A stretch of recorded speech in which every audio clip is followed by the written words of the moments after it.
আসসালামু আলাইকুম। Hello guys, কেমন আছেন? আশা করি সবাই ভালো আছেন। এই মুহূর্তে চলে আসলাম আমরা একটি কৃষক ভাইয়ের ক্ষেতে। কৃষক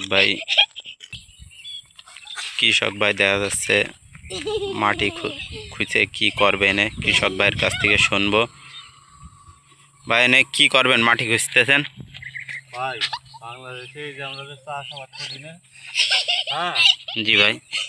চাষাবাদ বীজ তেল দিয়ে, এই বীজ জাতীয় জিনিস দিয়ে, হ্যাঁ মানুষের শরীরে রোগ হয়ে গেছে, বুঝছো?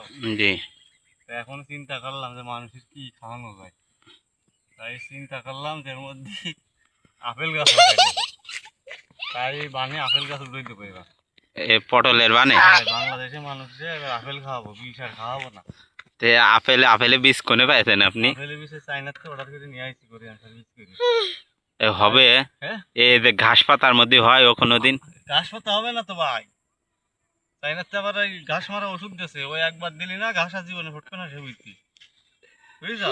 এরকম আপেল বীজ ফুটতেছে, বিষ আর খাওয়াবো না মানুষের, আরাম কাজ করা যাবে না।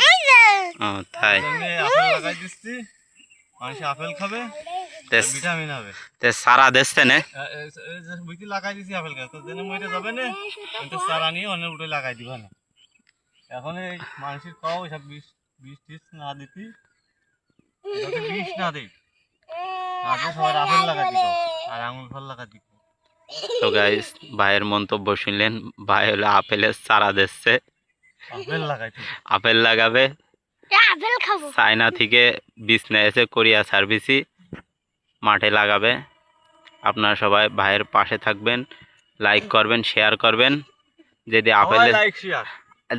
আপেল যদি হয় তাহলে আপনাদের মাঝে পরবর্তী ভিডিও জানানো হবে, আপনারাও চাষ করতে পারবেন। আল্লাহ হাফেজ।